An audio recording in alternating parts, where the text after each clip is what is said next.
আসসালামু আলাইকুম শিক্ষার্থীরা, সবাই আশা করি অনেক অনেক ভালো আছো।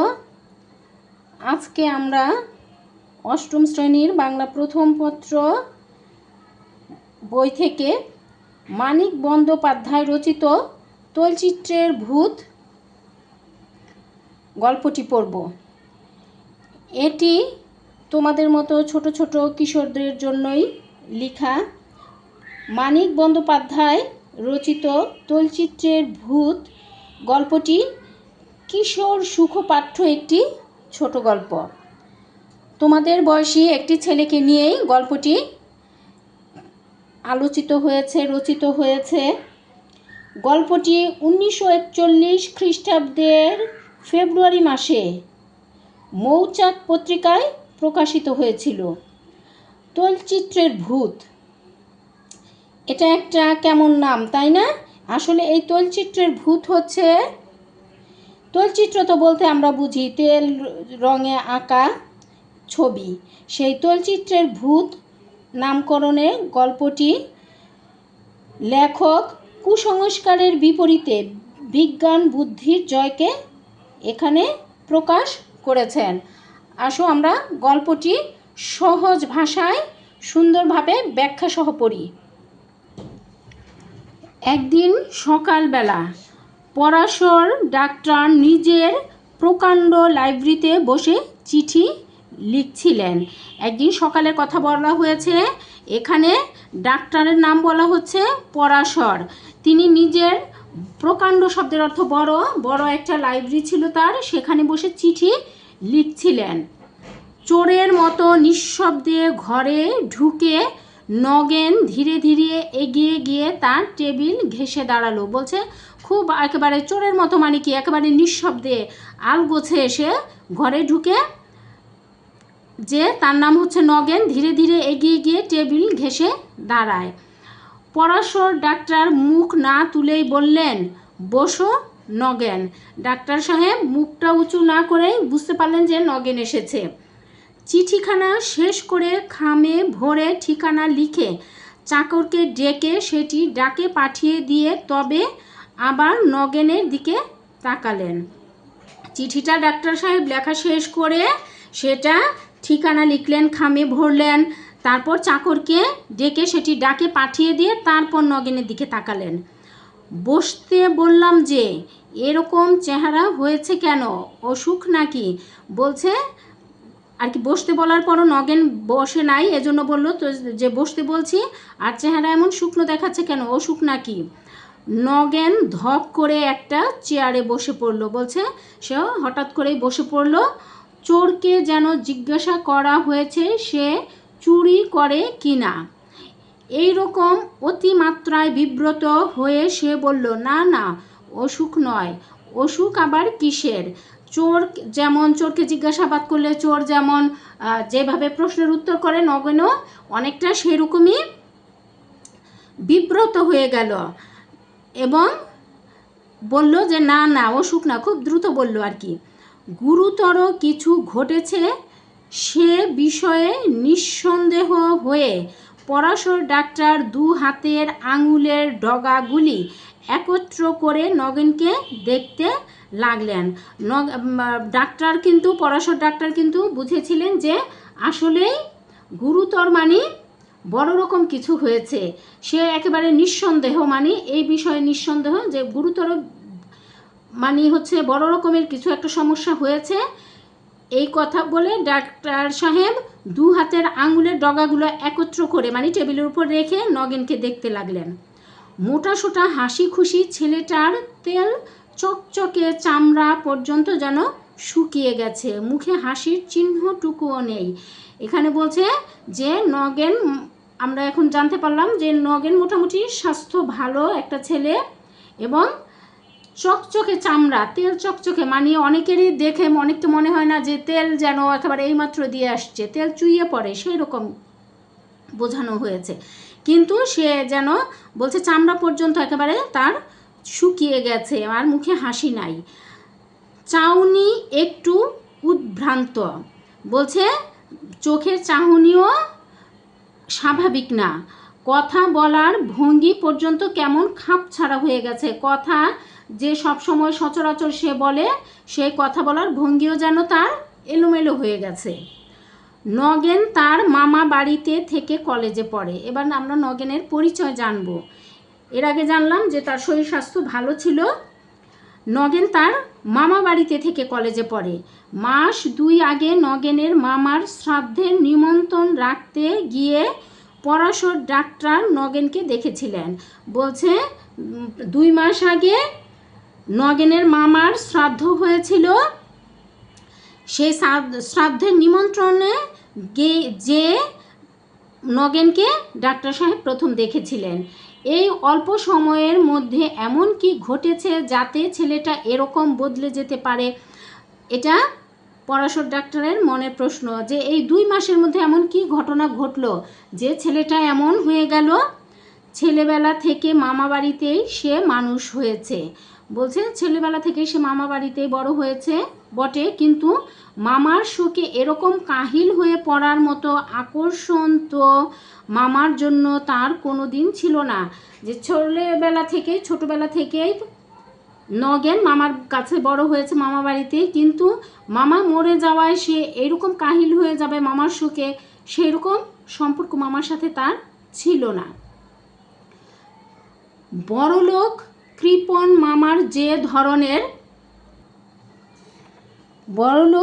মামার যে ধরনের আদর বেচারি চিরকাল পেয়ে এসেছে, তাতে মামার পরলোক যাত্রায় তার খুব বেশি দুঃখ হবার কথা নয়। বলছে নগেনের মামা ছিল একটু কৃপণ, বড়লোক ছিল বটে, কিন্তু কৃপণ ছিল।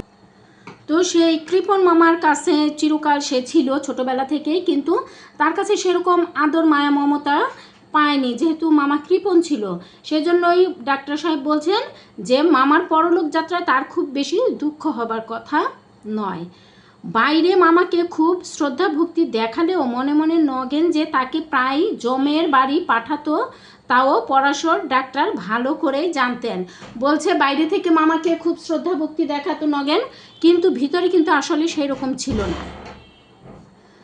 পড়ার খরচের জন্য দুশ্চিন্তা হওয়ার কারণও নগেনের নেই, কারণ শেষ সময়ে কি ভেবে তার মামা তার নামে মোটা টাকা উইল করে রেখে গেছেন। বলছে পড়ালেখার যে মামা মরে গেছে, এখন পড়ালেখার খরচের জন্য তার চিন্তা, সেটাও আসলে না, কারণ মারা যাওয়ার সময় মামা বেশ ভালো টাকায় তার নামে উইল করে রেখে গেছেন। নগেন হঠাৎ কাঁদো কাঁদো হয়ে বলল, ডাক্তার কাকা, সত্যি করে একটা কথা বলবেন, আমি কি পাগল হয়ে গেছি? তো এত কিছু ভাবার পরে ডাক্তারকে নগেন হঠাৎ বলে উঠল যে আপনি কি সত্যি করে বলেন তো দেখি, যে নগেন বলছে আর কি, নগেন কি পাগল হয়ে গেছে কিনা। পরাশর ডাক্তার একটু হেসে বললেন, তোমার মাথা হয়ে গেছ। সে বলল দুষ্টুমি করে, যে তোমার মাথা হয়ে গেছ, পাগল হওয়া কি মুখের কথা রে বাবা? বলছে পাগল হওয়া কি সোজা কথা? পাগল যে হয় অত সহজে সে টের পায় না সে পাগল হয়ে গেছে। বলছে যে পাগল হয় সে কি আর বোঝে সে পাগল হয়ে গেছে, আর যে বোঝে যে সে পাগল হয়ে গেছে সে কখনো পাগল না।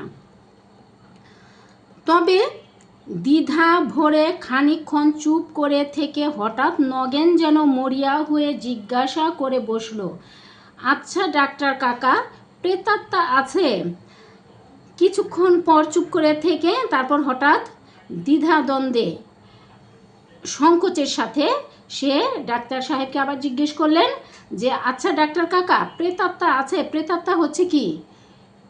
মৃত মানুষের আত্মা। প্রেতাত্মা মানে তো ভূত নেই। তখন ডাক্তার আবার বললেন যে প্রেতাত্মা মানে তো ভূত না, নেই। তবে আবার নগেন আবার জিজ্ঞেস করলো, নেই তবে?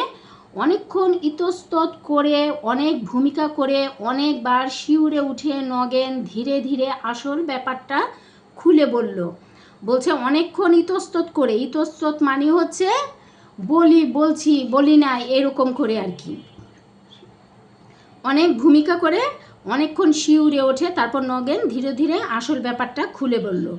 চমকপ্রদ অবিশ্বাস্য কাহিনী। আসলে গল্পটা পড়তে পড়তে আমরা শেষ পর্যন্ত জানবো যে একটা চমকপ্রদ অবিশ্বাস্য কাহিনীই বটে। বিশ্বাস করা শক্ত হলেও পরাশর ডাক্তার বিশ্বাস করলেন। বলছে নগেনের কথা বিশ্বাস করা কঠিন, কিন্তু তারপরও তিনি বিশ্বাস করলেন। মিথ্যা গল্প বানিয়ে তাকে শোনাবার ছেলে যে নগেন নয় তিনি তা জানতেন। নগেন যে গল্প তাকে শোনালো সেটা সে বিশ্বাস করলো, কারণ নগেন মিথ্যা কথা বলার মতো ছেলে না। ডাক্তার সাহেব তাকে ভালো করেই চিনেন। মামা তাকেও প্রায় নিজের ছেলেদের সামনে টাকা কড়ি দিয়ে গেছেন জেনে প্রথমটা নগেন একেবারে স্তম্ভিত হয়ে গিয়েছিল। যে মামা যে তার নামে উইল করে গেছেন মোটা অঙ্কের বেশ একটা টাকা লেখাপড়ার খরচের জন্য, সেটা জেনে কিন্তু নগেন একেবারে স্তম্ভিত, মানে একেবারে সে শক্ত হয়ে গিয়েছিল, অবাক হয়ে গিয়েছিল। মামার এরকম উদারতা সে কোনোদিনও কল্পনাও করতে পারেনি। বলছে মামা যে তার জন্য এত কিছু করবে সেটা সে কখনোই কল্পনাও আনেনি। বাইরে যেমন ব্যবহারিক করে থাকুন, মামা তাকে নিজের ছেলেদের মতোই ভালোবাসতেন জেনে পরলোকগত মামার জন্য আন্তরিক শ্রদ্ধা ভক্তিতে তার মন ভরে গেল।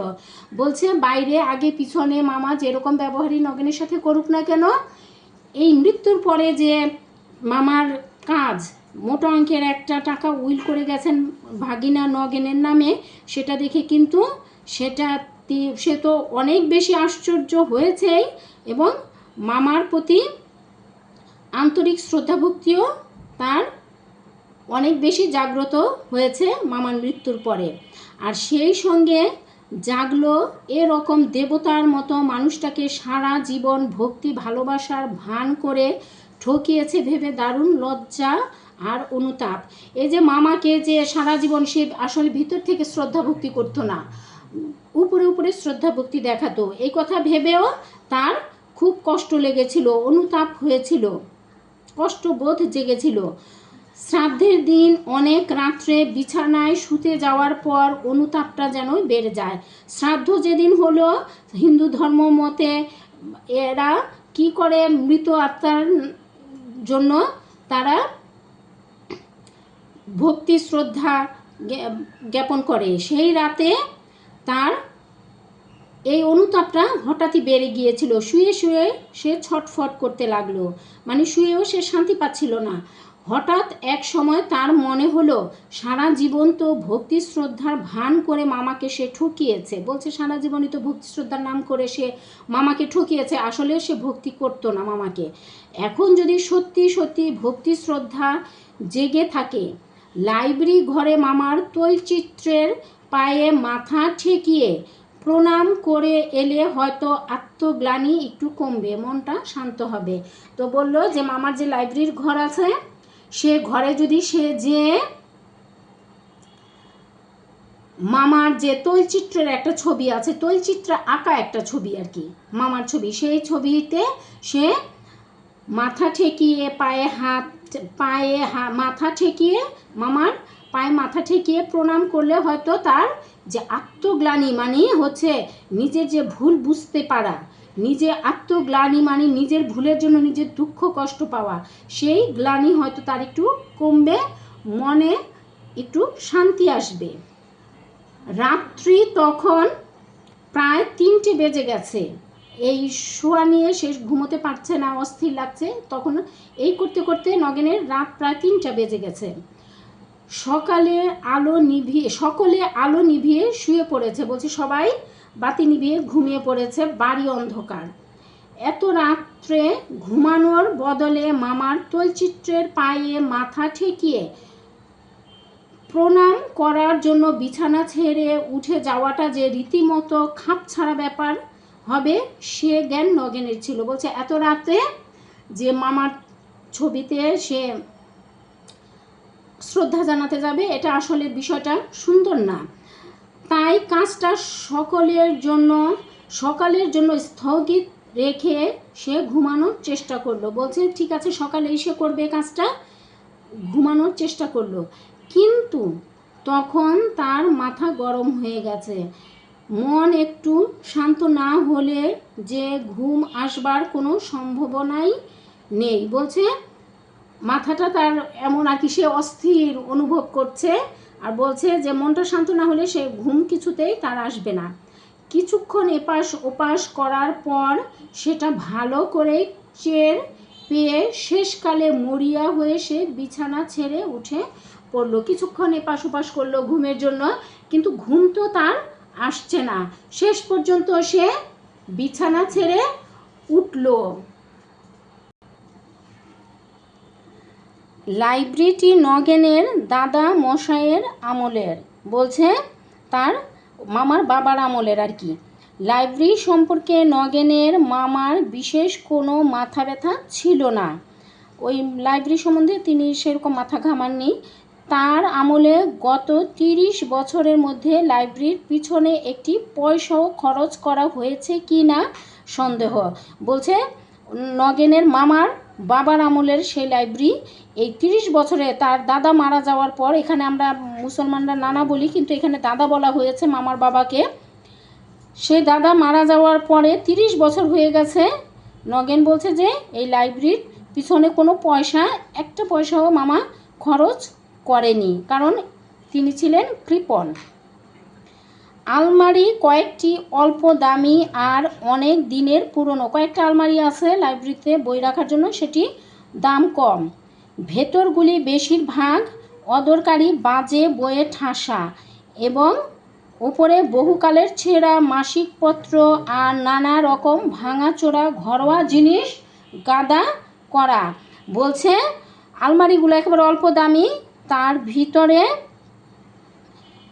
বেশিরভাগই অদরকারি বই ঠাসা হয়ে পড়ে আছে।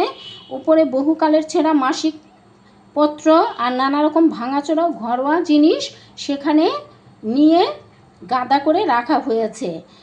টেবিলটি এবং চেয়ার কয়েকটি খুব সম্ভব অন্য ঘর থেকে পেনশন পেয়ে এ ঘরে স্থান পেয়েছে। বলছে টেবিল যেটা ছিল লাইব্রেরিতে আর কয়েকটা চেয়ার, সেটা অন্য ঘর থেকে পেনশন পেয়ে, মানে কি সেগুলো পুরনো হয়ে যাওয়ার পরে ওই ঘরে আবর্জনার স্তূপ মনে করে ওখানে রাখা হয়েছে। দেয়ালে 3টি বড় বড় তৈলচিত্র, সস্তা ফ্রেমে বাঁধানো কয়েকটা সাধারণ রঙিন ছবি ও ফটো টাঙানো।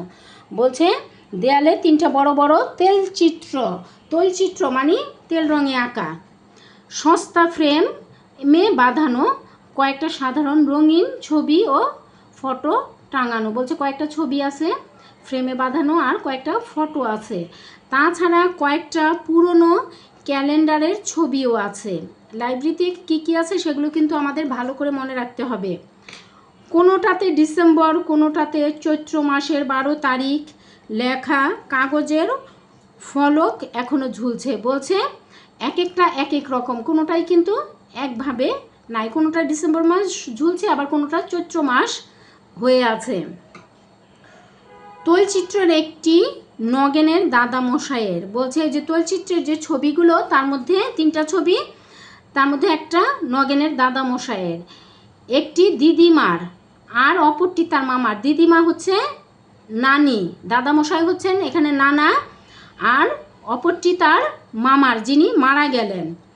দাদা মশাইয়ের আর দিদিমার তৈলচিত্র দুটি একদিকের দেয়ালে পাশাপাশি টাঙানো আছে। ওই দাদা এবং দিদিমা তাদের দুইটা এক পাশের দেয়ালে টাঙানো রয়েছে। মামার তৈলচিত্রটি স্থান জুড়ে আছে পাশের দেয়ালের মাঝামাঝি। বলছে পাশের দেয়ালের মাঝখানে মামার ছবিটি রয়েছে। কারো ঘুম ভেঙে যাবে ভয়ে নগেন আলো জ্বালেনি। বলছে লাইব্রেরিতে সে ঢুকেছে কিন্তু কারো ঘুম ভেঙে যেতে পারে এজন্য সে আলো জ্বালায়নি, কিন্তু তাতে তার কোনো অসুবিধা ছিল না। ছেলেবেলা থেকে এ বাড়ির আনাচ কানাচের সঙ্গে তার পরিচয়। বলছে এতে কোনো অসুবিধা নাই, ছেলেবেলা থেকেই তার এ বাড়ির সব কিছুর সাথে পরিচয় আছে। লাইব্রেরিতে ঢুকে অন্ধকারেই সে মামার তৈলচিত্রের কাছে এগিয়ে গেল। লাইব্রেরিতে ঢুকেই মামার ছবির দিকে এগিয়ে গেল। অস্ফুট স্বরে আমায় ক্ষমা করো মামা বলে যেই সে তৈলচিত্রের পায়ের কাছে আন্দাজে স্পর্শ করেছে বর্ণনার এখানে পৌঁছে নগেন শিউরে চুপ হয়ে গেল। বলছে ওই ছবির পায়ের কাছে যে আমায় ক্ষমা করো মামা এই বলে যে পায়ের কাছে স্পর্শ করেছে, বর্ণনার এখানে এসে নগেন শিউরে চুপ হয়ে গেল। এই গল্প বলার এই সময়ে এসে ডাক্তারের কাছে সে যেন শিউরে উঠলো এবং চুপ হয়ে গেল। তার মুখ আরও বেশি ফ্যাকাশে হয়ে গেছে, দু চোখ বিস্ফোরিত। বলছে এই মুহূর্তে তার মুখ আরও বেশি ফ্যাকাশে হয়ে গেল, গল্প বলা থেমে গেল এবং চোখ দুটো যেন বড় হয়ে গেল। তারপর নগেন ঢোক গিলে জিভ দিয়ে ঠোঁট চেটে বলল, যেই ছবি ছুঁয়েছি ডাক্তার কাকা, কে যেন আমাকে জোরে ধাক্কা দিয়ে ঠেলে ফেলে দিল। বলছে নগেন বলল যেই ছবিটা ছুঁয়েছে কে যেন তাকে জোরে ধাক্কা দিয়ে ফেলে দিয়েছে। সমস্ত শরীর ঝনঝন করে উঠল। তারপর আর কিছু মনে নেই। জ্ঞান হতে দেখি সকাল হয়ে গেছে, আমি মামার ছবির নিচে মেঝেতে পড়ে আছি। বলছে সে ওই পর্যন্ত জ্ঞান হারিয়ে ফেলছে। তারপর যে জ্ঞান হলো তখন দেখলো যে সকাল হয়ে গেছে এবং মামার ছবির নিচে মেঝেতে সে পড়ে আছে। পরাশর ডাক্তার গম্ভীর মুখে জিজ্ঞাসা করলেন, তোমার আগে কোনো দিন ফিট হয়েছিল নগেন? ডাক্তার সাহেব জিজ্ঞেস করলেন যে তোমার কখনো এই ধরনের সমস্যা আগে হয়েছিল কি না? নগেন মাথা নেড়ে বলল, ফিট না, কোশ্চিন কালেও আমার ফিট হয়নি। কোশ্চিন মানে আগে কখনো হয়নি, ভবিষ্যতেও হবে না, সেরকম একটা শব্দ কোশ্চিন কাল। আপনি ভুল করেছেন ডাক্তার কাকা, এ ফিট নয়। মরলে তো মানুষ সব জানতে পারে। মামাও জানতে পেরেছেন টাকার লোভে আমি মিথ্যা ভক্তি দেখাতাম। বলছে মরলে তো সবাই সব কিছু জেনে যায় আর তার আত্মা জানতে পারে, এজন্য মামা হয়তো জেনে গেছে যে জীবদ্দশায় মামাকে আমি ভালোভাবে ভক্তি করিনি, সত্যিকারের ভক্তি করিনি, সেটা মামা জেনে যাওয়ায় এরকম হয়েছে। তাই ছবি ছোঁয়া মাত্র রাগে ঘেন্নায় আমাকে ধাক্কা দিয়ে সরিয়ে দিয়েছেন। তাই মামার রাগ করে ছবি ছোঁয়া মাত্রই তাকে দূরে সরিয়ে দিয়েছে ধাক্কা দিয়ে। সবটা শুনুন আগে, তা হলে বুঝতে পারবেন। নগেন বলল যে সব কথা আগে শুনে নিন, তাহলে বুঝবেন। সমস্ত সকাল নগেন মরার মতো বিছানায় পড়ে রইল। এই চিন্তাটাই কেবল তার মনে ঘুরপাক খেতে লাগলো। ভক্তি ভালোবাসার ছলনায় টাকা আদায় করে নিয়েছে বলে পরলোকে গিয়েও তার ওপর মামার এমন জোরালো বিতৃষ্ণা জেগেছে যে তার তৈলচিত্রটি পর্যন্ত তিনি তাকে স্পর্শ করতে দিতে রাজি না। বলছে বেঁচে থাকতে মামার টাকাই তো নগেন লেখাপড়া করতো, যে মামার টাকা পাওয়ার জন্য নগেন যেই আসলে তো সে নিজেও স্বীকার করেছে যে মামাকে মন থেকে ভক্তি করতো না, নকল ভক্তি শ্রদ্ধা করতো মামা, সেটা জেনে যে মরে যাওয়ার পরও তার চলচ্চিত্র পর্যন্ত তাকে স্পর্শ করতে দিতে চাচ্ছে না মামা। যাই হোক নগেন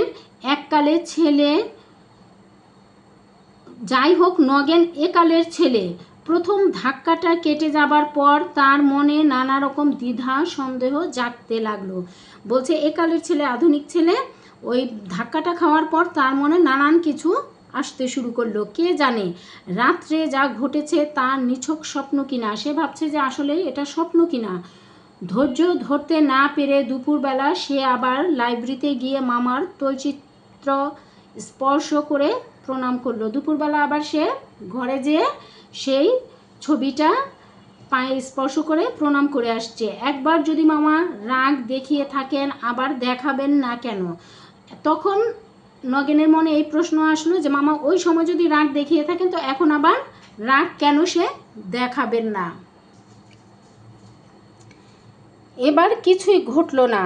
শরীরটা অবশ খুব খারাপ হয়ে আছে। মেঝেতে ধাক্কা যেখানে লেগেছিল মাথার সেখানটা ফুলে টনটন করছে এবং সকালে লাইব্রেরিতে মামার তৈলচিত্রের নিচে মেঝেতেই তার জ্ঞান হয়েছিল। কিন্তু এতে বড়জোর প্রমাণ হয় রাত্রে ঘুমের মধ্যেই হোক আর জাগ্রত অবস্থাতেই হোক, লাইব্রেরিতে গিয়ে সে একটা আছাড় খেয়েছিল। নিজের তৈলচিত্রে ভর করে মামাই যে তাকে ধাক্কা দিয়েছিলেন তার কি প্রমাণ আছে? বলছে তার খুব খারাপ লাগছে যে রাত্রে পড়ে গিয়েছিল, মাথাটাও ফুলে গেছে, সেখানে ব্যথা। তারপর তার মনের মধ্যে নানান রকমের প্রশ্ন জাগতে লাগলো। নগেন যেন স্বস্তির নিঃশ্বাস ফেলে বাঁচল, কিন্তু বেশিক্ষণ তার মনে শান্তি টিকলো না। বলছে সে যেন একটা স্বস্তি পেল এসব ভেবে যে প্রণাম তো সে দিনের বেলা করতে পারলো, রাতে যদি সে ধাক্কা দিত দিনে হতো তাহলে ধাক্কা দিত, এইসব চিন্তা ভাবনা করে, কিন্তু সেই স্বস্তি তার মনে শান্তি বেশিক্ষণ রইল না। রাত্রে আলো নিভিয়ে বিছানায় শুয়েই হঠাৎ তার মনে পড়ে গেল তার তো ভুল হয়েছে। দিনের বেলা তাকে ধাক্কা দেওয়ার ক্ষমতা তো তার মামার এখন নেই। রাত্রি ছাড়া তার মামা তো এখন কিছুই করতে পারেন না। কি সর্বনাশ! এখন আবার তার দিনের বেলা আবার মনে হলো যে মামা তো মরে গেছে, সে তো তার আত্মা তো দিনের বেলা কিছুই করবে না, রাতের বেলায় তো তার কাজেই মামা সত্যি তাকে ধাক্কা দিয়েছে। নগেন এখন নিজে নিজেই বলছে, তবে তো রাত্রে আরেকবার মামার তৈলচিত্র না ছুঁয়ে কাল রাত্রের ব্যাপারকে স্বপ্ন বলা যায় না। বলছে তাহলে সেটা তো স্বপ্ন বলা যাবে না, আজকে আবার রাতে যদি ছুঁয়ে দেখা যায় তাহলেই না সেটাকে স্বপ্ন বলা যাবে। এত রাতে আবার লাইব্রেরিতে যাওয়ার কথা ভেবেই নগেনের হৃদকম্পন হতে লাগলো। বলছে আবার ভয় পেতে লাগলো, কিন্তু এমন একটা সন্দেহ না মিটিয়েই বা মানুষের চলে কি করে? এই সন্দেহটা তার মিটানো দরকার। খানিকটা পরে নগেন আবার লাইব্রেরিতে হাজির, আবার যায়। ভয়ে বুক কাঁপছে, ছুটে পালাতে ইচ্ছে হচ্ছে, কিন্তু কি এক অদম্য আকর্ষণ তাকে টেনে নিয়ে চলছে মামার তৈলচিত্রের দিকে। বলছে কি ভয় পাচ্ছে, তারপরেও সে যাচ্ছে, এটা সে একটা আকর্ষণ মনে করছে। ঘরে ঢুকেই সে সুইচ টিপে আলো জ্বেলে দিল, ঘরে ঢুকেই আলো জ্বালালো। মটকার পাঞ্জাবির ওপর দামি শাল গায়ে মামা দেয়ালে দাঁড়িয়ে আছেন। এখানে মটকার পাঞ্জাবি মানে অনেক দামি কাপড়ের পাঞ্জাবি, সেই পাঞ্জাবি এবং শাল গায়ে দিয়ে মামা দেয়ালে দাঁড়িয়ে আছেন। মাথায় কাঁচা পাকা চুল, মুখে এক জোড়া মোটা গোঁফ, চোখে ভৎসনার দৃষ্টি। বলছে মাথায় কাঁচা পাকা চুল মামার, আর গোঁফগুলা মোটা, এবং চোখে ভৎসনার দৃষ্টি মানে ওটা নগেনের কাছে মনে হচ্ছে। নগেন এগিয়ে গিয়ে মামার পায়ের কাছে ছবি স্পর্শ করলো, পা ছুঁয়ে প্রণাম করলো। কেউ তাকে ঠেলে সরিয়ে দিল না, কিন্তু সমস্ত শরীর হঠাৎ যেন কেমন অস্থির করতে লাগলো। বলছে কেউ তাকে সরায় নাই, কিন্তু তার নিজেরই অস্থির লাগছে। তৈলচিত্র থেকে কি যেন তার মধ্যে প্রবেশ করে ভিতর থেকে তাকে কাঁপিয়ে তুলছে। তার মনে হচ্ছে যে ছবিটা থেকে কি যেন তার ভিতরে প্রবেশ করছে এবং তাকে অস্থির করে তুলছে। তবু নগেন যেন বাঁচল। ভয়ের জন্য শরীর একরকম অস্থির করতে পারে, সেটা সামান্য ব্যাপার। ফিরে যাওয়ার সময় আলোটা নিভিয়েই নগেন আবার থমকে দাঁড়িয়ে পড়ল। বলছে চলে যাবে, এ সময় আলো নিভিয়ে আবার দাঁড়ালো। তার আরেকটা কথা মনে এসেছে, কাল ঘর অন্ধকার ছিল, আজ আলোটা থাকার জন্য যদি মামা কিছু না করে থাকেন আর কি, মনের মধ্যে নানান কিছু তার খেলা করছে। নগেনের ভয় অনেকটা কমে গিয়েছিল, অনেকটা নিশ্চিন্ত মনেই সে অন্ধকারে তৈলচিত্রের কাছে ফিরে গেল। আবার সে তৈলচিত্রের কাছে গেল বাতি নিভিয়ে। সে জানে অন্ধকারে তৈলচিত্র স্পর্শ করলেও কিছু হবে না, ঘরে একটা আলো জ্বলছে কি জ্বলছে না তাতে বিশেষ কি আসে যায়। ইতস্তত না করেই সে সোজা তৈলচিত্রের দিকে হাত বাড়িয়ে দিল। পরক্ষণে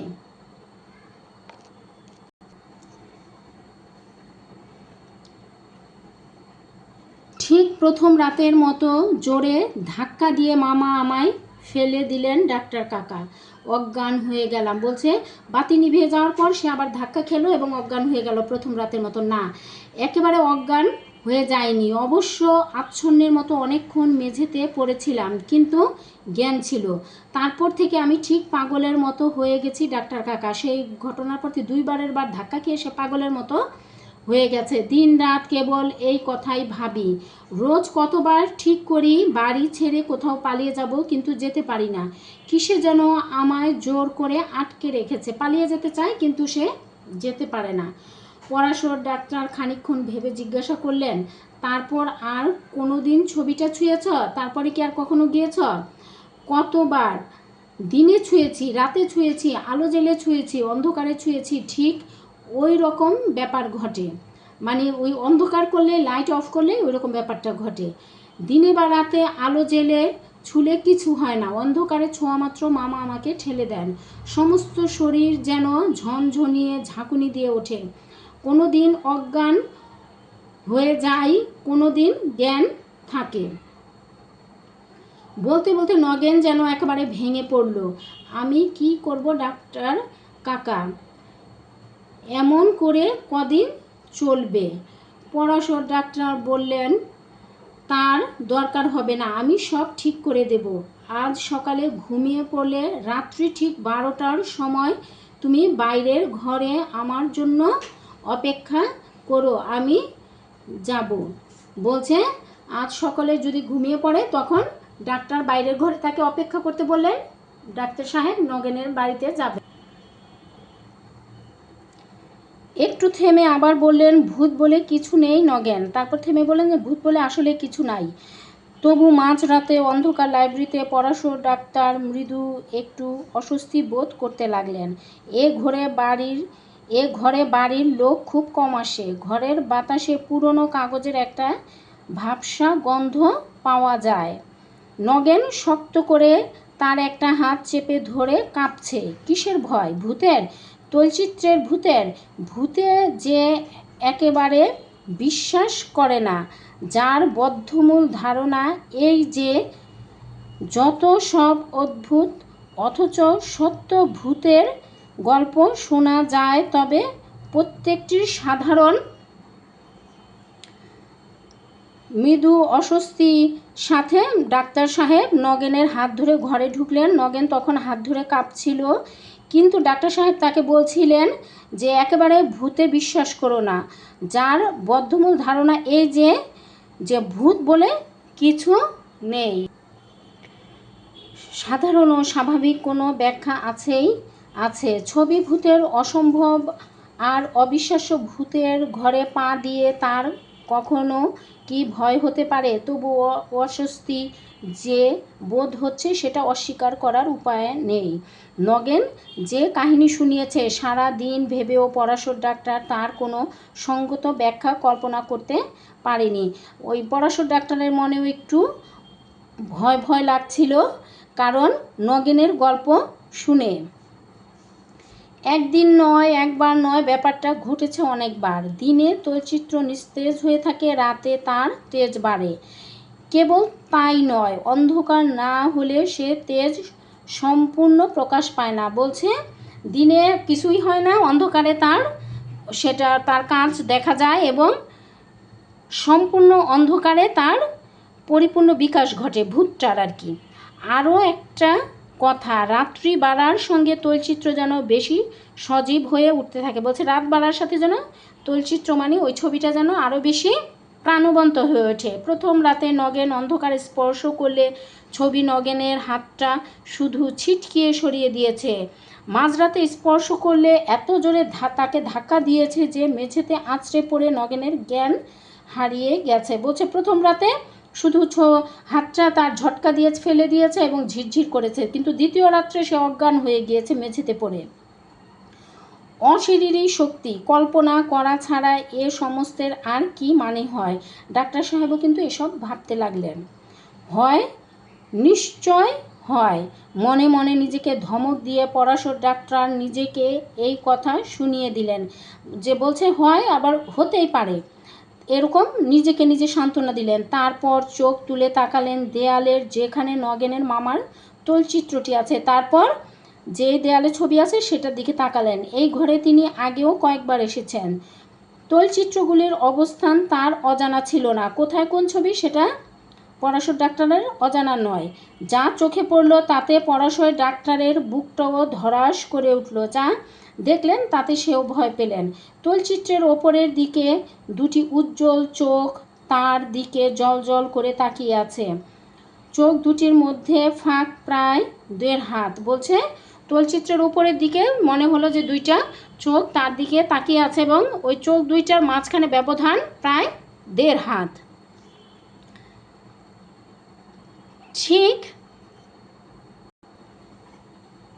ঠিক এই সময় নগেন ফিসফিস করে বলল, আলোটা জ্বালবো কাকা, ডাক্তার কাকা? পরাশর ডাক্তার তার গলার আওয়াজ শুনে চমকে উঠলেন। না, রাস্তা অথবা পাশের কোনো বাড়ি থেকে সরু একটা আলোর রেখা ঘরের দেয়ালে এসে পড়েছে। বলছে পাশের বাড়ি থেকে অথবা রাস্তা থেকে একটা ক্ষীণ আলো ঘরে পড়েছে। তাতে অন্ধকার কমেনি, মনে হচ্ছে যেন সেই আলোটুকুতে ঘরের অন্ধকারটাই স্পষ্ট দেখতে পাওয়া যাচ্ছে। ওই আলোতে যেন অন্ধকার আরও বেশি মনে হচ্ছে। নগেন আবার ফিসফিস করে বলল, একটা কথা আপনাকে বলতে ভুলে গেছি ডাক্তার কাকা। দাদা মশাই আর দিদিমার ছবি তারা মরবার পর করা হয়েছিল, কিন্তু মামার ছবিটা মরবার আগে মামা নিজে শখ করে আঁকিয়েছিলেন, হয়তো সেজন্যই। আরেকটা কথা বললো নগেন সেই সময়, যে একটা কথা বলতে ভুলে গেছি, দাদা আর দিদিমার ছবিটা তারা মারা যাওয়ার পরে এই ছবি দুইটা করানো হয়েছিল, কিন্তু মামার ছবিটা মামা মৃত্যুর আগে করে গেছেন। নগেনের শিহরণ স্পষ্ট টের পাওয়া যায়। ভয় পেয়ে গেছেন। বলছে নগেন যে ভয় পেয়েছে সেটা বোঝা যাচ্ছে। দাঁতে দাঁত লাগিয়ে পরাশর ডাক্তার তৈলচিত্রের দিকে এগিয়ে গেলেন। বলছে খুব কষ্টে দাঁত খিচে সে ছবির দিকে এগিয়ে গেলেন। কাছাকাছি যেতে জল চোখ দুটির জ্যোতি যেন অনেক কমে গেল। ওই যে চোখ দুটি দেখা গেল সেটার আলো কমে গেছে। হাত বাড়িয়ে দিতে প্রথমে তার হাত পড়ল দেয়ালে। হাত বাড়িয়ে দিতে প্রথমে তার দেয়ালে হাত পড়ল। যত সাহস করেই এগিয়ে এসে থাকুক, প্রথমেই একবার নগেনের মামার গায়ে হাত দিতে তার কেমন দ্বিধাবোধ হচ্ছিল। যদিও সাহস করে পরাশর ডাক্তার আসছেন, কিন্তু তার মামার গায়ে হাত দিতে তার কিন্তু সংকোচ হচ্ছিল। পাশের দিকে হাত সরিয়ে তৈলচিত্রের ফ্রেম স্পর্শ করা মাত্র বৈদ্যুতিক আঘাতে যেন তার শরীরটা ঝনঝন করে উঠল।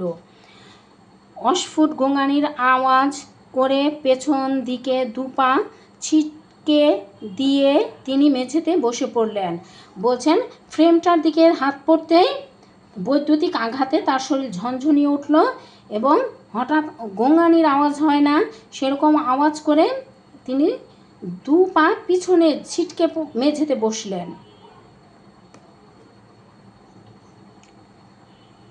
পরক্ষণে ভয়ে অর্ধমৃত নগেন আলোর সুইচ টিপে দিল। বলছে ভয়ে নগেন কিছুক্ষণের মধ্যেই আলো জ্বেলে দিল। মিনিট 5 পরাশর ডাক্তার চোখ বুজে বসে রইলেন। তারপর চোখ মেলে মিনিট 5 এক দৃষ্টিতে তাকিয়ে রইলেন নগেনের মামার রূপার ফ্রেমে বাঁধানো তৈলচিত্রটির দিকে। রূপার ফ্রেম দিয়ে তার মামার ছবিটি বাঁধানো হয়েছিল সেটার দিকে তাকিয়ে রইলেন। তারপর তীব্র চাপা গলায় তিনি বললেন, তুমি একটি আস্ত গর্ধব নগেন। তারপর চাপা গলায়, একেবারে খুব জোরে চাপা গলায় সে বলল যে নগেন তুমি একটা গর্ধব গাধা। রাগ একটু কমলে পরাশর ডাক্তার বলতে লাগলেন, গাধাও তোমার চেয়ে বুদ্ধিমান। বলছে গাধাও তোমার চেয়ে বুদ্ধিমান। নগেনকে বলছে এত কথা বলতে পারলে আমাকে, আর এই কথাটা একবারও বলতে পারলে না যে তোমার মামার ছবিটা ইতিমধ্যে রূপার ফ্রেমে বাঁধানো হয়েছে আর ছবির সঙ্গে লাগিয়ে দুটো ইলেকট্রিক বাল্ব ফিট করা হয়েছে। বলছে যে ছবির সাথে দুইটা ইলেকট্রিক বাতি জ্বালানো হয়েছে আর ফ্রেমটা রূপার ফ্রেম করা হয়েছে। সেটা কেন বলনি? আমি কি জানি, 6 মাস আগে যেমন দেখে গিয়েছিলাম আমি ভেবেছিলাম ছবিটা এখানে তেমনি অবস্থাতেই আছে। নগেন বলল 6 মাস আগে যেমন দেখেছি আমি তো ভাবলাম এখনও সেই রকম অবস্থায় আছে। ইলেকট্রিক শক খেয়ে বুঝতে পারো না কিসের শক লাগলো? তুমি কোন দেশি ছেলে? আমি তো শক খাওয়া মাত্র টের পেয়ে গিয়েছিলাম তোমার মামার ছবিতে কোনো প্রেতাত্মা ভর করেছেন। বলছে আমি তো শক খাওয়ার সাথে সাথে বুঝতে পেরেছিলাম যে তার ছবিতে কোনো প্রেতাত্মা ভর করেছেন, ওই ইলেকট্রিক শক লেগেছে। নগেন উদ্ভ্রান্তের মতো বলল, রূপার ফ্রেমটা দাদা মশাইয়ের ছবিতে ছিল। চুরি যাওয়ার ভয়ে মামা অনেক দিন আগে সিন্ধুকে তুলে রেখেছিলেন। যে দাদার ফ্রেমে সেই রূপার ফ্রেমটা লাগানো ছিল, ছবিতে চুরি যাবে এই ভেবে মামা সিন্ধুকে তুলে রেখেছিলেন। মামার শ্রাদ্ধের দিন মামিমা ফ্রেমটা বার করে মামার ছবিটা বাঁধিয়েছিলেন। আলো দুটি লাগিয়েছে আমার মামাতো ভাই পরেশ। বলছে শ্রাদ্ধ যেদিন হলো সেদিন মামি সেগুলো বের করে ফ্রেমটাকে রূপো দিয়ে বাঁধিয়ে দিলেন, ছবির ফ্রেমটা। আর দুইটা আলো লাগানো হয়েছে ছবিতে, লাইট, সেগুলো তার মামাতো ভাই পরেশ করেছে। হ্যাঁ, সে এ বছর ইঞ্জিনিয়ারিং কলেজে ভর্তি হয়েছে, তাই বলল এই সামান্য কাজের জন্য ইলেকট্রিক মিস্ত্রিকে পয়সা দেবো কেন। বলছে এ বছর ইঞ্জিনিয়ারিং কলেজে ভর্তি হয়েছে, কাজেই সে ইঞ্জিনিয়ার, কাজেই এই কাজের জন্য সে মিস্ত্রিকে পয়সা দিতে রাজি হয়নি, নিজেই কাজটা করেছে। পরাশর ডাক্তার একটু হেসে বললেন, পরেশ তোমার মামার উপযুক্ত ছেলেই বটে। বলছে পরেশ তোমার মামার উপযুক্ত ছেলে, কিছু পয়সা বাঁচানোর জন্য বাপের ছবিতে ভূত এনে ছেড়েছে। বলছে কিছু পয়সা বাঁচানোর জন্য বাপের ছবিতে ভূত এনে ছেড়েছে। এ খবরটা যদি আগে দিতে আমায়, যে এই খবরটা তুমি আমাকে দাও নাই। নগেন সংশয় ভরে বলল, কিন্তু ডাক্তার কাকা। বলছে সে সংশয়ের সাথে ইতস্তত করে বলল, কিন্তু কাকা। পরাশর ডাক্তার রাগ করে বললেন, কিন্তু কি এখনও বুঝতে পারছো না? দিনের বেলা মেন সুইচ অফ করা থাকে, তাই ছবি ছুলে কিছু হয় না। ছবি মানে ছবির রূপার ফ্রেমটা। বলছে দিনের বেলা তো সুইচ অফ করা থাকে, মেন সুইচ, কাজেই ছুঁয়ে দিলে কিছু হয় না। আর রাতের বেলা গ্রাম দেশের যে মেন সুইচ অন করে, তখন রূপার ফ্রেমে ওই বিদ্যুৎ চলে আসে আর কি, বিদ্যুৎ সুপরিবাহী রূপা। রূপার ফ্রেমটার নিচে কাঠফাট কিছু আছে, দেয়ালের সঙ্গে যোগ নেই, নইলে তোমাদের ইলেকট্রিকের বিল এমন হু হু করে বেড়ে যেত যে আবার কোম্পানির লোককে এসে লিকেজ খুঁজতে হতো। বলছে রূপার ফ্রেমটার নিচে কাঠফাটও কিছু নাই, আবার দেয়ালের সঙ্গেও যোগও নাই, না হলে ইলেকট্রিকের বিল খুব বেশি বেড়ে যেত এবং কোম্পানির লোক এসে দেখতো যে কেন এত বিল বেড়ে যাচ্ছে। তুমিও আবার ভূতের আসল পরিচয়টা জানতে পারতে। সন্ধ্যার পর বাড়ির সমস্ত আলো জ্বলে আর বিদ্যুৎ তামার তার দিয়ে যাতায়াত করতে বেশি ভালোবাসে কিনা, তাই সে সময় ছবি ছুলে তোমার কিছু হয় না। এ ঘরের আলোটা জ্বাললেও তাই হয়। মাঝরাতে বাড়ির সমস্ত আলো নিভে যায়, তখন ছবিটা ছুলে আর কোনো পথ খোলা নেই দেখে বিদ্যুৎ অগত্যা তোমার মতো বোকা হাবার শরীরটা দিয়েই।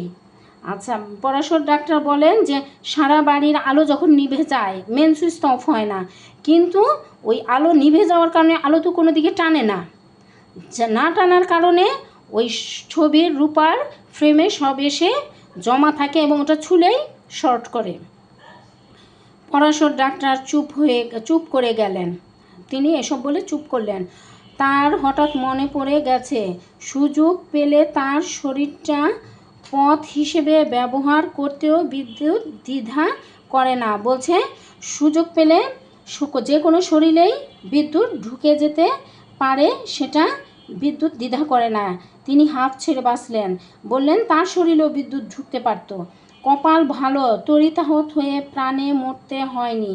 বলছে কপাল ভালো যে তড়িতাহত বিদ্যুতের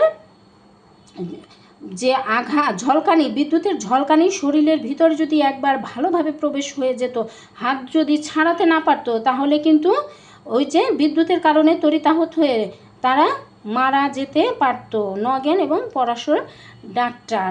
তাহলে আমরা এই গল্পটি পড়ে কি বুঝলাম? যে